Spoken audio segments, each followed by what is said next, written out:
India's bid for UNSC veto power gets a major boost, with New Zealand now lending open support to India's permanent seat in the Security Council. New Zealand now joins P5 members, including the United States, United Kingdom, France and Russia, who all have vowed solid support for India's membership. But of course, China is still standing firm like a bouncer outside an exclusive club, refusing to let India in. For over 80 years, the UNSC has operated with the same 5 permanent members, like an old boys club that refuses to update its guest list. But here's a reality check for the CCP. It's 2025 and not 1945. This P5 schism brings to the front the intricate international alliance dynamics and geopolitical competitions, with India becoming an important figure on the world's diplomatic stage. The recent parleys between the United States and Indian officials further legitimize this increasing worldwide backing for New Delhi. USA has been India's strongest supporter for candidacy since 2010, when Barack Obama became the first US president who openly supported India's membership during his visit to New Delhi. Then President Obama had said, quote, "Indeed, the just and sustainable international order that America seeks includes a United Nations that is efficient, effective, credible and legitimate. And that is why I can say today, in the years ahead, I look forward to a reformed United Nations Security Council that includes India as a permanent member," unquote. Even in 2024, reassurance by former President Biden endorsed India's bid, saying it would bring a more inclusive approach to the UNSC. A statement released by the White House had said, quote, "President Joe Biden shared with Prime Minister Narendra Modi that the US supports India's permanent membership for India in a reformed UN Security Council," unquote. India and the US are strengthening bilateral security alliance with the visit of current Director of National Intelligence Tulsi Gabbard in New Delhi. As a gesture of goodwill, Prime Minister Modi presented a vase of holy water from the Mahakumbh in Prayagraj to Tulsi Gabbard as an embodiment of the cultural affection between the two countries. Gabbard, touring several nations, also gave a keynote speech at the Raisina Dialogue, a conference jointly hosted by India's Ministry of External Affairs and the Observer Research Foundation.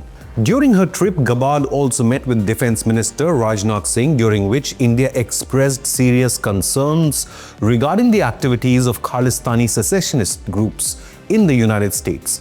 The conversation focused on counter-terrorism, intelligence sharing, and defense cooperation, spheres that further strengthen the strategic partnership between the world's two largest democracies.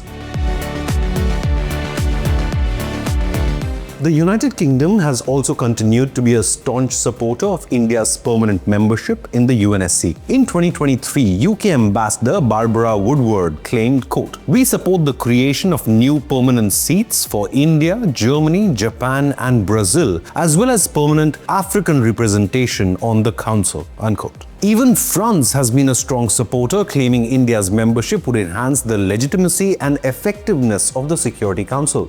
Deputy Permanent Representative of France to the UN, Nathalie Broadhurst, announced, quote, "France supports the candidacy of Germany, Brazil, India and Japan as permanent members," unquote. Russia, which has long been India's ally, also supported the permanent membership bid in public. President Vladimir Putin in 2023 welcomed India's independent and balanced approach to international affairs and hoped for its UNSC membership. Russian Foreign Minister Lavrov then said, quote, "Developing countries are underrepresented in the Security Council. So, as we have always been saying, we support India and Brazil's interest and legitimate aspiration to be included in the Security Council," unquote. So in spite of the universal goodwill of the global community, China remains the only permanent UNSC member unwilling to endorse India's membership. So is China feeling threatened by India's global rights? Now, while Beijing has not formally vetoed India's membership, it has been reluctant to any change in the present UNSC structure. India remains on top of the list when any UNSC reform takes place, and thus CCP opposes any reform. China's opposition is a result of its regional competition with India, driven by